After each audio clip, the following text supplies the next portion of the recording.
This is a first reading, and maybe for the new board members, no action is required until you take the second reading, which will be at the next regularly scheduled meeting. But I would like just to be able to offer some comments because it relates not only to these two ordinances, the first reading, but also to the budget, which is based on the savings that would in fact be reflected from this. Several things. One is that we had 5 open houses where there was a chance on the initial proposal for service reductions, where a chance for individuals to come in and learn more, to be able to interact with staff, to be able to express their concerns. From those comments, and you see them summarized here, we ended up making numerous modifications to that proposal that then went to public hearing. The public hearings, there were 3 of those. I attended limitedly, 17 downtown Portland, the 2 others, 4 and 7 individuals testifying.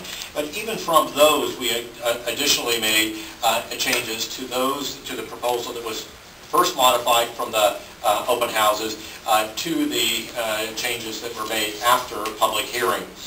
And we have attempted, knowing the budget crisis, obviously, that we're facing, $27 million below what we need to be able to maintain service. We made a number of adjustments at that. Let me just summarize those very quickly. But what I think it's important, the message is that I think sometimes people say, oh, they've already made up their minds, nobody's going to change. Or that's said oftentimes about different government. I think it's really reflective of the approach we have taken to be able to really hear those changes and concerns and try within the budget constraints we have to address them. Specifically, we ended up, from our final recommendations, we included revisions and proposed changes to 18 of the bus lines and all the MAX lines. We have made changes. One of the ones that had the highest level of comment was on the line number 65. Right, not too far behind, was 154. What we have continued to do is to be able to continue with the existing schedules on those lines with some changes in the schedule, but the service being preserved. On lines 32, 45, and 80, we really continued it on weekends because we heard from people who said, I need that to be able to get to education or to jobs. The spans of services were altered, some on it, as well as a couple of other lines, but it was important. We heard a lot from it, and you probably have seen some of the correspondence around what's called the Arlington Loop. In the Gladstone area. Likewise, as we heard from both Clackamas County that provides essential services in a new structure in that area, as well as workers who utilize that, we were able to restore that using a different bus line, but to essentially extend that service.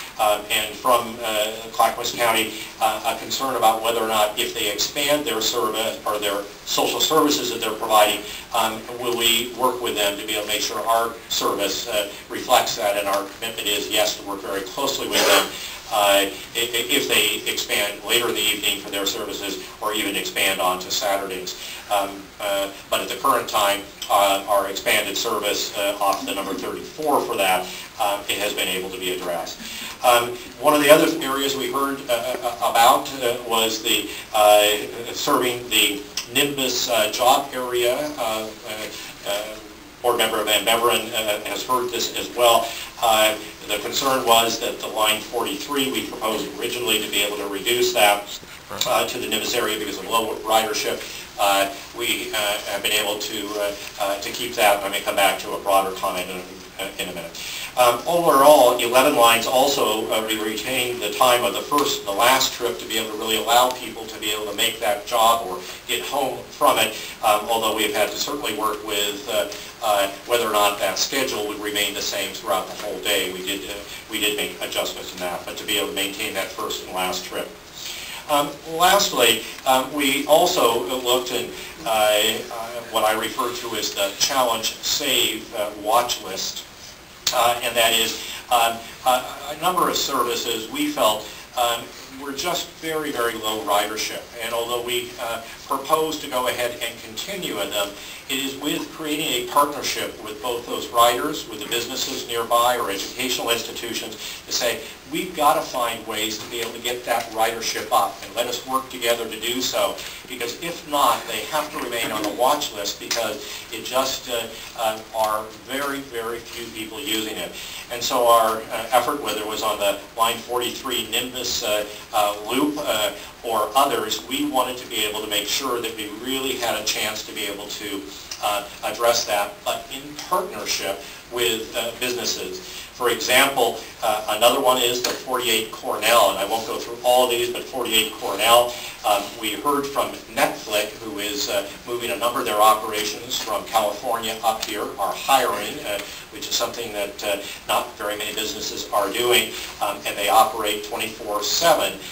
Their weekend is really the middle of the week because people want to get their movies for the weekend. But as a result, they need service. We have accommodated that by making challenges by keeping an early morning and evening trips off of that, but also to be able to preserve Saturday service in a way that will also address their shifts. All of that said is these are ones that is the challenge saved. That is, we're going to preserve it for over the next number of months, but that we have to work in partnership with those employers, with the riders and others to be able to get them up to a level of productivity that is commensurate with our other service lines.